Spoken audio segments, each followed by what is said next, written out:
મહત્વની જાણકારી હાલમાં મળી રહી છે. અમિત શાહે વાતચીત કરી છે, ફોન કર્યો છે ફડણવીસને, શિંદે અને અજીત પવાર સાથે પણ ફોનમાં વાતચીત કરી હોવાની જાણકારી હાલમાં પ્રાપ્ત થઈ રહી છે. કાશીકર સાહેબ, ટૂંકમાં અહીંયા આગળ એ વાત સ્પષ્ટ થઈ ગઈ છે કે હવે કાલનો દિવસ મહત્વનો હશે મુખ્યમંત્રી કોને બનાવવા તેને લઈને. કારણ કે એક તરફ આમ જોવા જાવ તો શિંદે સાહેબે પહેલા જ કહી દીધું હતું કે હું મુખ્યમંત્રીની રેસમાં નથી, એટલે કદાચ એમને પહેલેથી જણાવવામાં આવ્યું હશે કે હવે એક નવો ચહેરો અથવા તો કોઈ એક ભાજપના જ ઉમેદવાર હશે કે જે ત્યાં આગળ છે. એક મિનિટ, વાવથી મહત્વની અપડેટ, 15ના રાઉન્ડના અંતના પણ ગુલાબસિંહ આગળ ચાલી રહ્યા છે. વાવની અંદર 15મા રાઉન્ડ કે જેમાં ગુલાબસિંહ આગળ ચાલી રહ્યા છે, પરંતુ વાવમાં ફરી કોંગ્રેસની લીડ ઘટી ગઈ છે. લીડમાં ઘટાડો થયો છે. જે પહેલા 14,000 ને પાર થઈ હતી તે ફરી એક વખત હવે 13,500ની આસપાસ આવી ગઈ છે.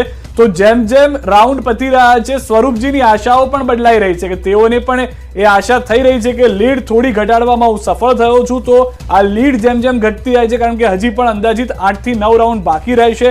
23 રાઉન્ડ મત ગણતરીના છે અને તેને લઈને પણ હજી આગળ વધવાનું છે. કાશીકર સાહેબ, ટૂંકમાં જે આપણે મહારાષ્ટ્રની વાત હતી કે હવે ચિંતા થશે કે અથવા તો ચિંતન થશે કે મુખ્યમંત્રી કોને બનાવવા, કારણ કે ફડણવીસની પણ મહેનત તો હતી એમાં.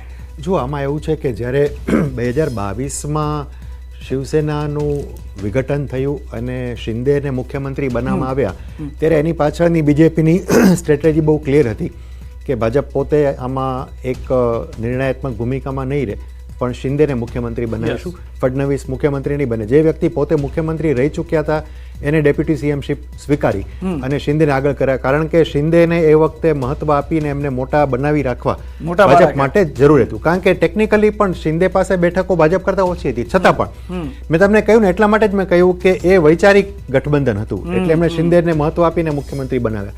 પણ હવે નાઉ the picture is very clear. ભાજપે એટલે લોકોએ ભાજપને ગયા વખત કરતાં પણ વધારે બેઠકો આપી છે અને કમ્પેરેટિવલી ભાજપ બધા જ હમણાં તમારી સ્ક્રીન પર પણ બતાવ્યું કે મહારાષ્ટ્રના બધા જ એરિયામાં ભાજપ જે છે એ સ્ટ્રોંગ બનીને ઉભર્યો છે. સો ભાજપના ઉમેદવાર જ હું માનું છું કે મુખ્યમંત્રી પદ માટેના નેચરલ દાવેદાર રહેશે અને એમાં પણ દેવેન્દ્ર ફડણવીસ હું માનું છું કે ફ્રન્ટ રનર રહેશે અને મોટા ભાગે દેવેન્દ્રને જ આ જવાબદારી સોંપાય એવું મને લાગે છે. એક out of the box question છે, કેમ કે ઘણી ચર્ચાઓ અમે એમનેમ કરતા હતા. ઉદ્ધવ ઠાકરે પાછા આવશે? ઉદ્ધવ ઠાકરે આમાં ક્યાંય દેખાઈ જાય તો એ ઘણી વાત મોટી વાત છે. એમની ભાજપ સાથે પાછા આવી જશે? નોટ એટ ઓલ, કોઈ પ્રશ્ન નથી આવતો. અત્યારે ભાજપ માટે સૌથી મોટું જે કામ છે એ છે કે શિવસેના શિંદેને જાળવવી પ્લસ અજીત પવારને પણ સાથે રાખવા. અજીત પવાર હજુ પણ સંભવ છે કે આવનારા દિવસોમાં, અત્યારે તો નહીં, આવનારા દિવસોમાં કદાચ એ પોતાનો કોઈ પાલો બદલે, કોઈ નવી જગ્યાએ જતા રહે, જો એમને જે જોઈએ છે ન મળે તો, રાઈટ? કારણ કે એમની પણ અપેક્ષા હશે જ, ભલે જે કંઈ થોડી ઘણી બેઠકો એમની આવે છે 25-30 એ તો આવે છે. એક તો આપ સૌનું સ્વાગત છે. મારી સાથે